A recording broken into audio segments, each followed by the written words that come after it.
Gas start करेंगे alkene के बारे में। FR SR free radical substitution reactions होगा, alkane plus halogen alkyl halide होगा, चेन इनिशिएशन प्रोपगेशन टर्मिनेशन होगा, reactivity towards halogenation stability of carbon free radical होगा guys, ठीक है। Reactivity F2 Cl2 Br2 I2 का minimum reactive I dot more stable होगा, more activation energy होगा। Fluorination क्या होगा, इस मैक्सिमम रिएक्शन होगा, अनकंट्रोल होगा, एक्सप्लोसिव रिएक्शन होगा, पॉसिबल इन डार्क होगा, कार्बन ब्लैक बनेगा। CH4 plus Cl2 CH3 Cl होगा गाइस, यहाँ पे CCl4 होगा, पायरीन होगा, पायरीन एक्सटिंग्विशर होगा, कार्बन ब्लैक होगा गाइस, एन ब्यूटेन हो गया, मेजर माइनर होगा, रस्मिंग मिक्सचर होगा। टोटल प्रोडक्ट 3 बनेंगे गाइस, ठीक है। स्लोअर देन प्रोडक्शन होगा, Br2 लेस रिएक्टिव होगा, आयोडोनेशन होगा, मिनिमम रिएक्टिव होगा, I डॉट मोर स्टेबल होगा, HIO3 वगैरह यूज करते हैं। NBS हो गया गाइस, अल्काइल फ्री रेडिकल हो गया, ठीक है। इसमें जो इंपॉर्टेंट बात है वो एल्केन में concentrated NO3 R nitro alkene बनेगा, ठीक है। प्रोपेन में 2 नाइट्रो प्रोपेन बनेगा गाइस और माइनर प्रोडक्ट बनेगा, ठीक है। लोअर एल्केन जिसमें 3 डिग्री हाइड्रोजन है वो इजीली सल्फोनेशन रिएक्शंस देता है गाइस।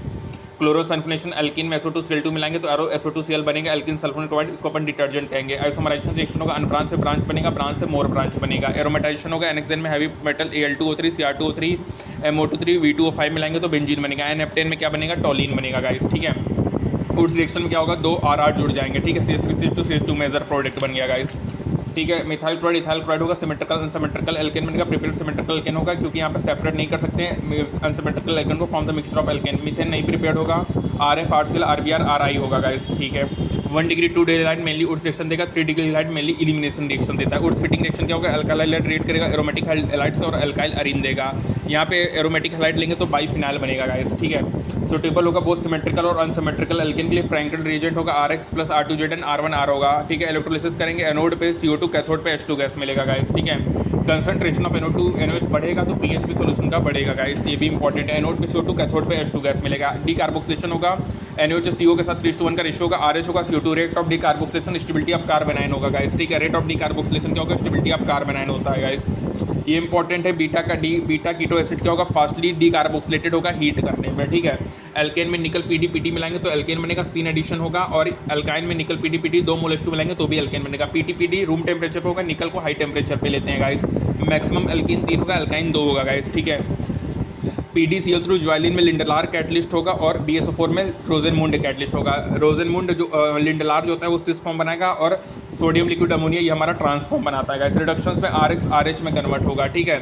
ZnHCl ZnCH3COH होगा, ठीक है। LiLH4 NaBH4 रेड फॉस्फोरस वगैरह होगा तो RX RH में कन्वर्ट होगा गाइस, ठीक है। एरोमेटिक हैलाइड में निकल रेने निकल वगैरह मिलाएंगे, LiLH4 मिलाएंगे तो बेंजीन में कन्वर्ट होगा, यहाँ पे LiLH4 मिलाएंगे तो टॉलिन में कन्वर्ट होगा, ठीक है गाइस। रिड्यूसिंग एजेंट कौन है, रेड फॉस्फोरस प्लस HI है। एल्केन को ऑक्सीडेशन करेंगे अल्कोहल, उसके बाद एसिड, फिर मतलब एल्डिहाइड कीटोन, फिर एसिड में कन्वर्ट होगा, ठीक है। अल्कोहल में देखो 2 मोल HI मिला, एल्कीन बना। एल्डिहाइड में ये भी एल्कीन बना, यहाँ पे कीटोन में एल्कीन बना, 6 मोल HI मिलाएंगे तो एल्कीन बनेगा। रेड फॉस्फोरस की यूज होता है to remove I2 from product side क्योंकि PI3 फॉर्म होगा, रिएक्शन शिफ्ट होगा फॉरवर्ड डायरेक्शन में। कार्बोनिल कंपाउंड में जिंक अमलगम कंसंट्रेटेड मिलाएंगे, एल्केन बनेगा। कीटोन में C डबल बॉन्ड O को हटाओ CH2 लगाओ, C डबल बॉन्ड को हटाओ CH2 लगाओ तो यहाँ पे पुअर एल्ड बनेगा, ठीक है। क्लेमेंसन रिएक्शन देखो प्रिपेयर करता है एल्कीन फ्रॉम कीटोन क्योंकि एल्डिहाइड में बोथ रिडक्शन और पॉलीमराइजेशन जो होता है वो एसिडिक कंडीशंस में होता है। उल्क्विस्नर भी एल्केन बनाता है guys. C double bond O को हटाना है, CH2 लगाना है, ठीक है। ग्रिग्नार्ड रिएजेंट है, RR प्लस MgH2 है, जीरो विटनॉफ मेथड होता है गाइस। यहाँ पे RH बनेगा या PHH बनेगा गाइस, ये इंपॉर्टेंट है। ग्रिग्नार्ड एजेंट होता है स्ट्रॉन्ग बेस एलोज स्ट्रॉन्ग न्यूक्लियोफाइल, इसका यूज होता है एस्टिमेशन ऑफ एक्टिव हाइड्रोजन में। ग्रिग्नार्ड एजेंट में क्लोरामाइन मिलाएंगे तो 1 डिग्री अमाइन बनेगा। हाइड्रोलिसिस करेंगे CH4 बनेगा, D2O मिलाएंगे C2O4 बनेगा। कैल्शियम कार्बाइड में पानी को मिलाएंगे तो एसिटाइलिन बनेगा। Mg2CO3 में पानी मिलाएंगे तो प्रोपाइन बनेगा गाइस। C1 से C4 गैस होगा, नियोपेंटेन गैस होगा। C5 से C17 लिक्विड होगा, हायर वंस और सॉलिड होते हैं गाइस। एल्केन्स को पैराफिन्स कहते हैं, ठीक है, क्योंकि ये नॉन पोलर होंगे, लेस रिएक्ट होंगे, सॉल्युबल होंगे और ये इनसॉल्युबल होंगे पोलर सॉल्वेंट में। Boiling point directly proportional to molecular weight होता है, inversely proportional to side chain होगा। Boiling point directly proportional to surface area, directly proportional to van der Waals force of attraction होगा guys. मतलब surface area बढ़ेगा तो boiling point बढ़ेगा, van der Waals force of attraction बढ़ेगा guys तो भी boiling point बढ़ता है, और ब्रांचिंग बढ़ेगा तो बॉइलिंग पॉइंट कम होता है गाइस, ठीक है। ये बात याद रखिएगा। बॉइलिंग पॉइंट डाइक्लोरोबिजिन ओपीएम होगा और मेल्टिंग पॉइंट पोम होगा। ऑर्थो पैरामेटा और पैरा ऑर्थो मेटा होगा गाइस। कंट्रोल ऑक्सीडेशन होगा, मीथेन में कॉपर मिलाएंगे तो मिथेनॉल बनेगा। MO2O3 के साथ हीट करेंगे तो फॉर्मल्डिहाइड बनेगा। ऑक्सीडेशन करेंगे तो एसिटिक एसिड बनेगा। MnO4 के साथ हीट करेंगे 3 डिग्री अल्कोहल बनेगा।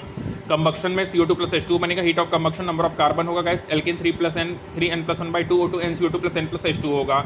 इनकम्प्लीट कंबक्शन करेंगे तो कार्बन कोक होगा गाइस। ऑक्टेन नंबर होगा, डिटरमाइन करेगा क्वालिटी ऑफ पेट्रोल को। N-हेप्टेन का 0 होगा और आइसोप्टेन का 100 होगा। ये इंक्रीज करेगा ऑक्टेन नंबर ऑफ हाइड्रोकार्बन को। प्रिवेंट करने के लिए अपन यूज करेंगे टेट्राइथाइल लीड और टेट्रामिथाइल लीड का यूज करेंगे। C10 नंबर क्या है गाइस, ये डीजल को क्वालिटी को बताता है। ऑक्टेन नंबर पेट्रोल की क्वालिटी को बताएगा और डीजल की क्वालिटी के लिए बच्चों अपन किसका यूज करेंगे, C10 नंबर का, ठीक है। ऑक्टेन नंबर क्या होगा, क्वालिटी ऑफ डीजल को बताएगा।